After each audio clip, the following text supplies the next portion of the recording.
60 years ago, Toho gave the world one of the most glorious Godzilla spectacles to grace the screen. Featuring a stellar and amazing cast, especially Kumi Mizuno, we were treated to the rare adventure that took Godzilla out of Japan and up against one of his most notorious foes.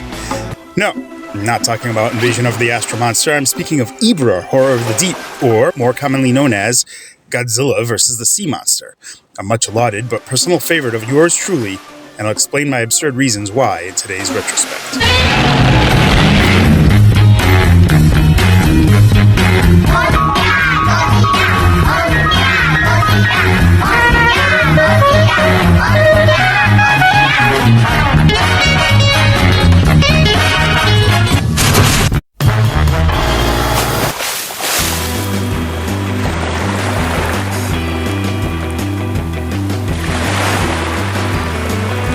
I've said it before and I'll say it again. Ebirah, the giant amalgamation of a lobster, shrimp, and fiddler crab, not only sounds like a great meal, but is one of my favorite kaiju, just behind Rodan and Baragon. But he's not regarded as a formidable foe for Godzilla, with no special powers like a breath weapon or buzzsaws for teeth, or the shellfish villain is just a brawler, basically. Armed with 2 claws, one oversized right one, and the one on the left has a long, slender skewer. The monster crustacean's only other advantage is the sea itself, which Godzilla is already comfortable in, so yeah, on paper this match should be over in less than a minute. The reason why this match for Godzilla followed up his 2 rounds with the powerful King Ghidorah is simple. It was originally intended for his Monsterverse buddy, King Kong. Yep, Operation Robinson Crusoe, King Kong vs. Ebirah was pitched from Toho to Rankin Bass, the famous animation studio that brought us tons of stop-motion Christmas specials, the animated adaptation of The Hobbit, and The Last Unicorn, and of course, Thundercats. At the time, in 1965, they were behind the King Kong Show, an animated series focused on the exploits of the gargantuan gorilla and a family of humans who aided him. Looking to have a feature film based off of this concept, Toho presented Rankin Bass with this idea, and it didn't hit. Rather than trash the script, Kong was swapped out for Godzilla with no adjustments, save for a better way to dispatch his foe than just punches and boulders. Yes, as many have pointed out, Godzilla is just Kong in disguise, through his mannerisms, fixations, and sudden affinity for lightning, carried over from King Kong vs. Godzilla. The title hero does battle with more Kong-level creatures here, not just Ebirah, but a giant condor as well. Mothra adds some star power, but serves more or less as a means to an end, saving our cast from a dire situation and barely getting our wings dirty in an actual fight. But alas, I will not spoil anything further, as I will do all that in the film summary right now. The movie starts off with a storm at the sea, providing a challenge to some men on a boat.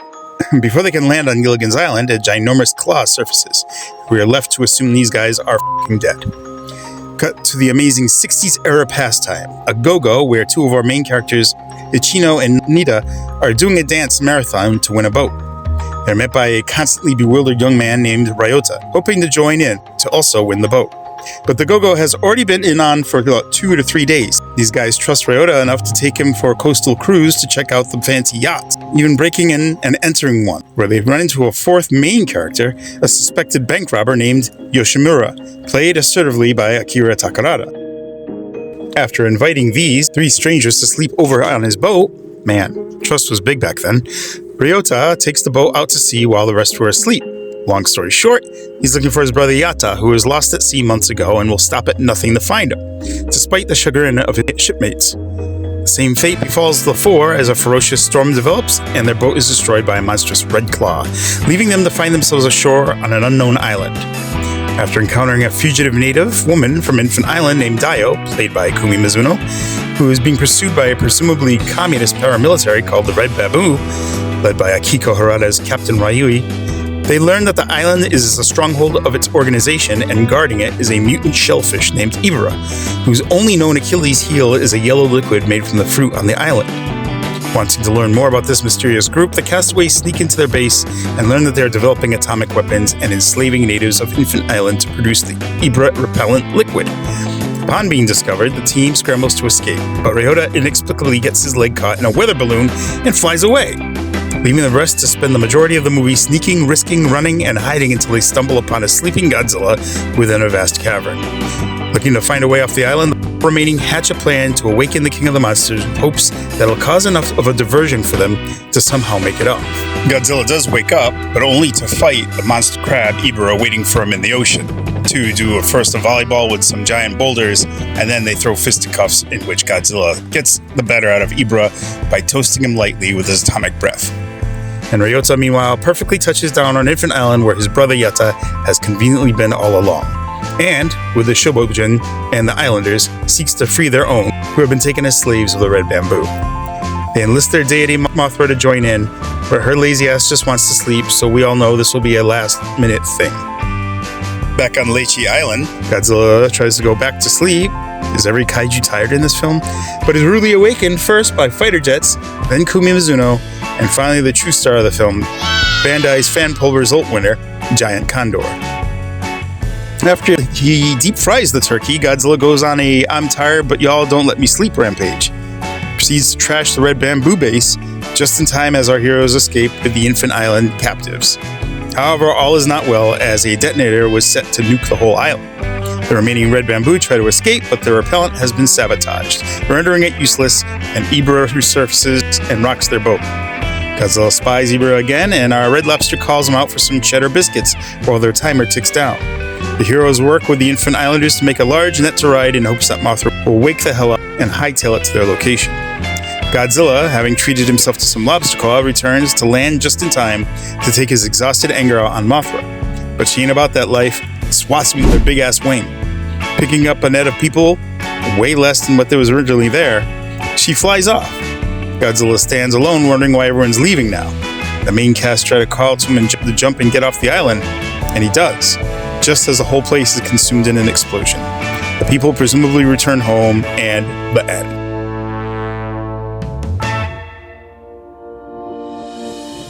Godzilla is at his worst here, both in character and execution.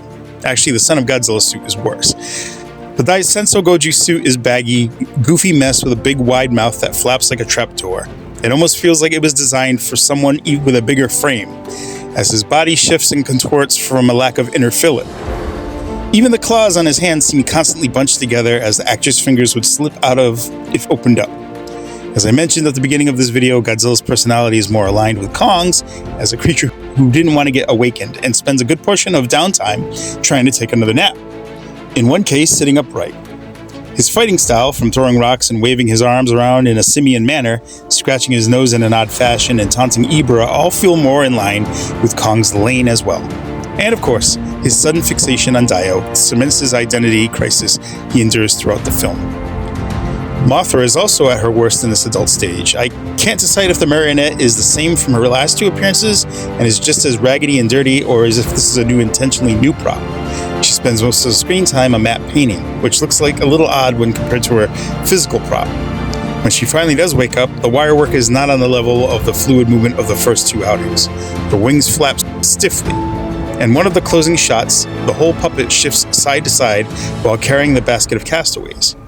She barely is involved in any of the action despite what the movie posters imply, doing little more than whacking Godzilla out of the way with her wing to rescue her people. This would be the last time Mothra would appear in this form in the Showa era, and it's probably for the better. Ebirah always held my attention even as a kid, the bright red crustacean creature with his asymmetric claws, raspy squeal, and always waist deep in the ocean. He catered to my fascination with sea monsters overall. A fantastic design really conveying the spiny lobster-like hide with moving antenna feelers and glowing red orb-like eyes. His vertical mouth, flanked by his hair, is suggestively obscene, and the idea that he's no bipedal monster is a nice reminder of the days when Toho took risks and didn't make every monster a Godzilla clone. Many fans have cited his disadvantages to fighting Godzilla as why this entry is one of the weaker of the series. I tend to disagree, because it does bring a variety to the overall level of opponents he'd face. Yes, Godzilla could have and should have ended that fight quick with his atomic ray, but maybe he just felt like punching the crap out of a crab that day. Ebirah is also interesting because he shows no initial fear of Godzilla, ready to challenge him more than once. It's not until he loses his biggest offense assets that he decides to get the fuck out. The most random aspect of this adventure is the giant condor, who comes out of nowhere and decides he wants to fight Godzilla. Clearly much more a King Kong in mind opponent. His flailing puppet pecks and scratches at Godzilla until the king has had enough and lights him up head on as he skids off the cliff face and nosedives into the ocean. This gets us a big laugh from me every time, as I always wanted to see Godzilla's breath decimate an opponent on that level in classic films. His minor role in the film, the randomness and the ludicrous outcome, has made him something of a subject of fan ridicule, now elevated by a Bandai vinyl release this very year. You can see my review in the link above. In any regard, the giant condor remains one of the highlights due to his left-field nature. Godzilla vs. the Sea Monster, or Ebirah, Horror of the Deep, is a polarizing film in the series. It has its fans, who I am among, and its harsh detractors. And I get it. For a Godzilla vehicle, it's not a strong entry. It's primarily set in a remote location with very little in terms of real estate destruction, and features a foe who could be perceived as underqualified to face Godzilla. The stakes are not even properly conveyed. The urgency for the castaways to get off the island is spoken about and not acted upon. The Red Bamboo have menace only because they appear very communist and are breeding atomic weapons, but there's no indication of who they'll use them against. And Ebirah, while temperamental, isn't rampaging the country of Japan or setting the world on fire. This is more fitting film for Kong, whose own power set is on the level with the giant animals of this film.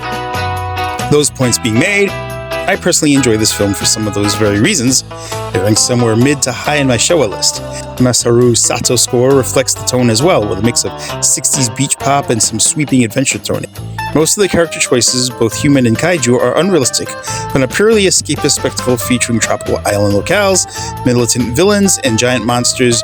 Jun Fukuda's first foray into the Godzilla series, not counting the extraordinary 1956 Rodan, is not only refreshingly small scale and light in tone, but it sets the stage for his follow-up film in Son of Godzilla, also with the same atmosphere.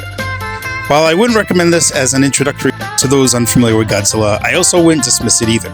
In one regard, it might be the worst of the 60s films from some fans' point of view. But given what the original intent was here, I almost feel this would have been worse as a King Kong film than it is a Godzilla one. Watching him literally blow past his opponents with his atomic breath feels right and seems to be one of the few films where it is felt to be as devastating as we would imagine. Thank you for celebrating the 60th anniversary of Ebirah, Horror of the Deep with me. Until next time.